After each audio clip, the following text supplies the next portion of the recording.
Hello, me again. This video is going to dive a little bit more deeply and just continue on a previous video that I've done, which was titled The Spiritual Connection of Money, Sex, and Food. And that video, if you haven't watched, it's going to be linked in this video and it's on my YouTube channel. And we really simply went into the kind of reflection of how we can see that the movement of the creative force of the universe, let's say, moves in infinite forms, and in our human existence, it moves in some primary forms that are kind of the core topics, if you will. And when we name the topics of money, sex, and food, we could say that these fundamentally are some of the most profound topics that we can experience within our material life. Now, I was inspired to do this video after I was, sitting on a Friday evening and doing some deep study into human design, as I have over the past few years. And human design, if you're not familiar, is a system of kind of assimilating. I mean, it does assimilate astrology, the chakra system, and the I Ching to give us a clearer perspective on our unique individuation. Now, I'm not really tied to any system, and I've shared about this often before, and some of you who may be new watching these videos, or maybe you're just stumbling upon it, you likely come from many different backgrounds of, different traditions. And for me, and this channel of Awaken Your Potential and all my streams are assimilating many different forms of knowledge, many different systems, many different teachings and lineages. And so sometimes it can be confusing, if you come from one and then we're integrating into different topics. But I encourage you to firstly, potentially explore the varying topics that you may be unfamiliar with when I explore and share in these videos. But also, even if you don't understand, see what you can pick up, from the energy of what we're talking about and what we're exploring here. Now, the video on money, sex, and food went into a very fundamental teaching that the movement of our creative force is going to be kind of reflected, the way in which we are experiencing this creative force inwardly, and the degree in which we're experiencing the blissfulness and the union within ourselves, which is the primary focus of, say, traditional teachings of Tantra.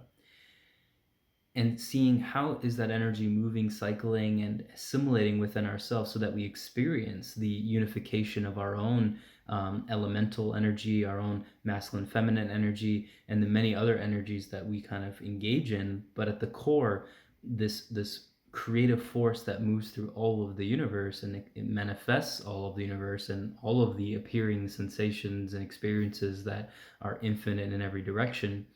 This, in so many ways, is mirrored very prominently in our human life through how we engage with money, sex, and food, right? How are we engaging with the spending of our money, let's say, or the movements of how we relate with money, how we see it as a form of exchange, or how we, look to come into more integral ways of connecting with the money, instead of many of the conditioned ways that we've come to know and come to understand.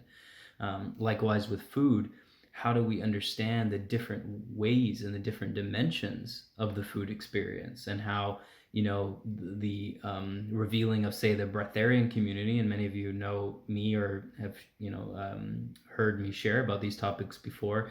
I often speak of different forms of fasting and detox and breatharianism and juice diets and all these things, which give us a whole new realm of perception about what diet really is. What is food, beyond just what we put in our mouths, compared to the expanded viewpoint of diet, which takes into account, the sunlight, the elements, the music, because music is food in a way, the nourishment of our relationships, and also primarily breath, which I'm going to get into as maybe the fourth addition to money, sex, and food, being how and what is our relationship, or what is the movement of our breath within this human experience.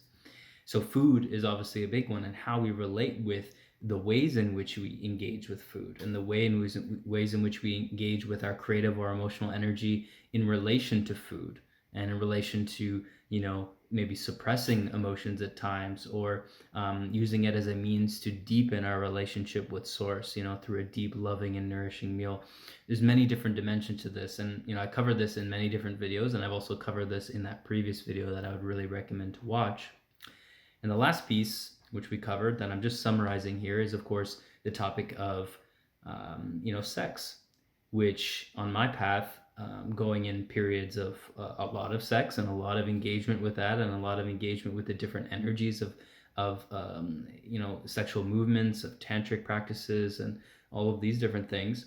And then also longer periods of celibacy, longer periods of what, in the traditional mainstream, I guess they call it no fap, or, semen retention, or these things, which is the conservation, at least from a male body's end, of the sexual energy.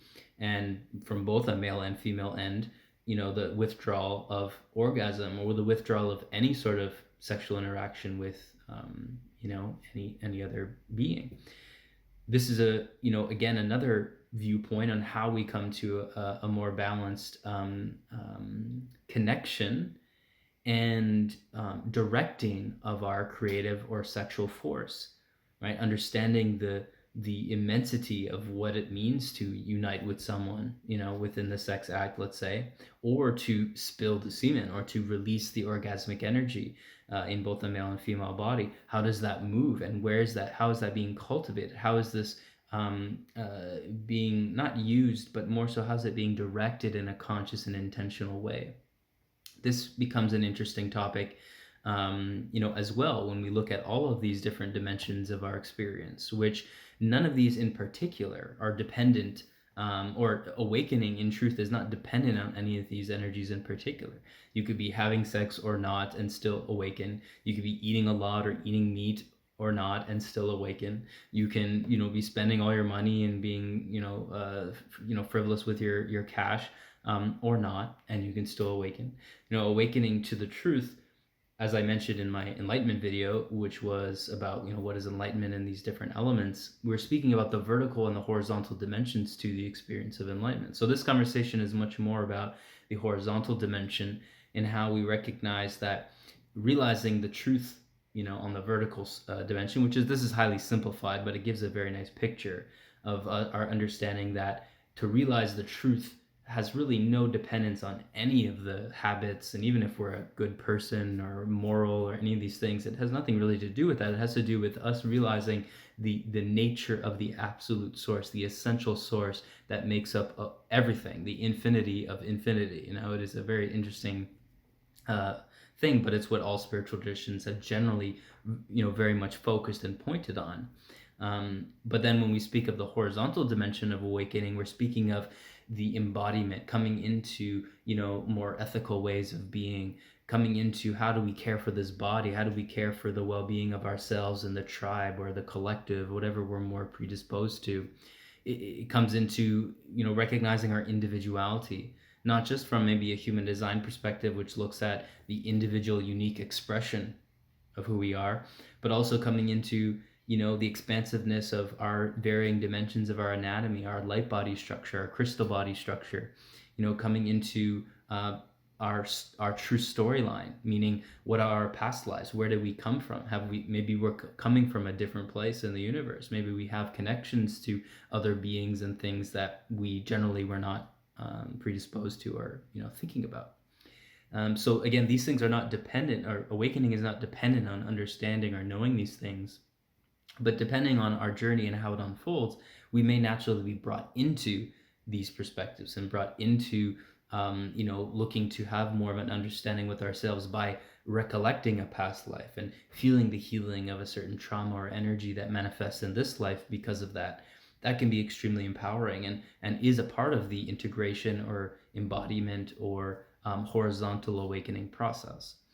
And so if I've kind of digressed a little bit from the original points of what I was speaking of: money, sex, and food, but this is all very much related, because again, coming from the conversation of someone who's, say, watching this video, who's very familiar with typical advanced Buddhist teachings, or Vipassana, or non-dual Advaita, Vedanta, Jnana Yoga type of perspectives, they're often not so much as interested in a lot of the other topics because it's such a singular focus upon the awakening to truth, which was very much my path. And it's very much a recommendation that that is at least a core element to the journey, because without authentic awakening, much of these topics can become traps. They become distractions if there isn't an authentic balance, right? Which is important.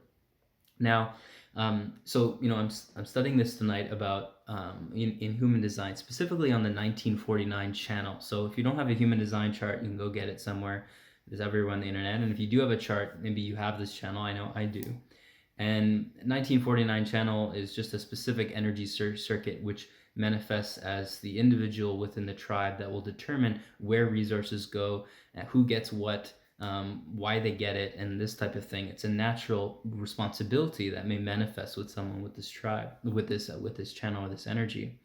And what we're specifically speaking about within the tribal energy, like when we think about us living within a crew or a family or a tribal unit, which again may not resonate for all of you, because that's really important with us understanding human design, is that a lot of the generalized teachings don't apply in the same way to everybody. So when we look at the individual expression of our unique signature in human design or astrology, or these different combinations, we get a clearer picture on how we can filter certain teachings, particularly to apply to our own energy and to ourselves.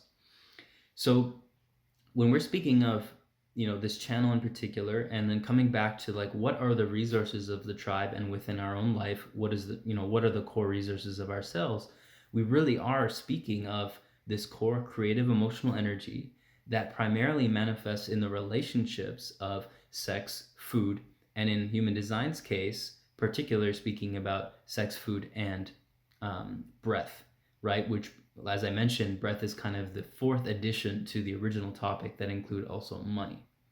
So when we add in the topic of breath, we are simply adding in the topic of how we're moving our breath in a conscious manner, how we're slowing down the breath, how we're deepening the breath, and how we're recognizing that the breath is the doorway to awareness, and it is inclusive with awareness. Now, once again, on the traditional yogic paths, breath is a very important element to transforming and transfiguring the many dimensions of the body and moving through the healing process to prepare for awakening. But awakening, again, is not dependent on the breath. What we'll find is that the more in which there is a clear awakening or a deepened connection to pure awareness and the energetic self, we see that breath is a natural, like breath calming down, breath moving more deeply, breath expanding through the many layers and dimensions of the body. This becomes more and more natural, where one who is awakened will naturally breathe slower. One who's awakened will naturally breathe deeper. They will have a longer breath. It will be more silent, more gentle. And so as that becomes more real, and as we awakened or not, on the path practicing, we are practicing with a clear attention to how we're moving the breath, and how the movement of our breath is also very connected to the movements of our emotional sphere, to the movements of our engagement with the food, the movements of our interactions sexually, and the movements of our engagement with money, and the movements of our energy exchange. All of this is an energy exchange. All of this is a dynamic of how we explore the nuances of the pure creative force that moves through us, that very much is an emotional process. So with human design, the chart will tell the tale more specifically on how this uniquely moves with you. But I know for myself, specifically with this channel per se, and even overall, if you're not involved in human design, this can still be quite helpful, especially for those that are on the path of, coming into a lighter consumption, maybe going through periods of detox and fasting. Obviously, many of you watching this video likely are. And anyone who has the desire to heal and move more deeply into healing within themselves. This element I'll share here on my journey with the sexual energy and the food, and inclusive of breath, is all very much interrelated. Now, what I've noticed is that food is what comes first. Food is the foundation. Sex, in so many ways, is going to be the evolution from that, because for us to survive, at least in the traditional sense, food is necessary. Nutrients are necessary. Diet as a whole is necessary. as we move through the awakened path, we may expand as to what diet actually, how we actually are sustained through diet, which becomes less and less about the food and more about other and more subtle things. But wherever you are on the path, this is all still applicable. And particularly when we relate with food, when we're, diving into the journey of, let's say, fasting and detox, obviously there is going to be connections that start to move into other areas. We may find ourselves becoming more simplistic in our material spending. We may find ourselves wanting to move less energy with relationships and certain things that may or may not be serving us. This obviously relates with sex. We will sometimes want to lower the amount of sex. Lowering the amount of food many times lowers the sex drive, or lowers the desire for, the movement sexually, because there isn't the stimulation that is occurring, within the food. There is more connection to the inner subtleties of blissfulness within, which open up a whole new realm of pleasure that is oftentimes beyond, the sexual orgasm. I remember one time where, I hadn't orgasmed in quite a while, and then it happened, and it just felt this small ball, at the lower region, just this kind of energy pulse that just went and kind of dissolved.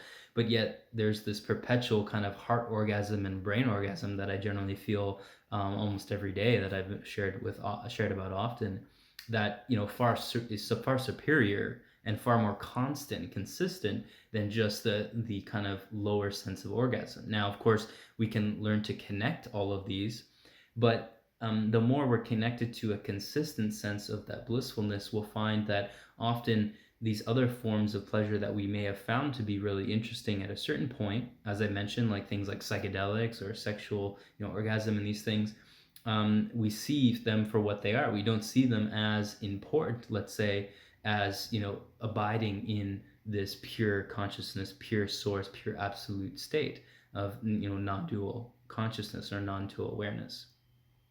So what I'm getting at here is that the interplay behind how we're engaging in certain foods and the habits that we have with food, money, sex, breath is all going to be intertwined. And part of the journey, and I mean really the whole and the entirety of the journey, is the dance between these. Because on my path, in periods where, let's say, the sexual energy was very intensive, during periods of celibacy, where there was this real intense sexual desire that would manifest, looking for a mate, looking for a partner, looking for energies, in that regard, there would be a dance of moving into the food maybe a little bit more, fulfilling those desires through food in very subtle ways, not by gorging or going, off the deep end or extremes, but moving in a way that it would become more subtle, right? Let's say, on the journey of juice fasting, where we're going through a period where we're not eating anything solid, we're just juicing, and we're going through this detox, there may be waves of the sexual energy that wants to move. So sometimes dampening that with food can be helpful, depending on where you're at on the journey.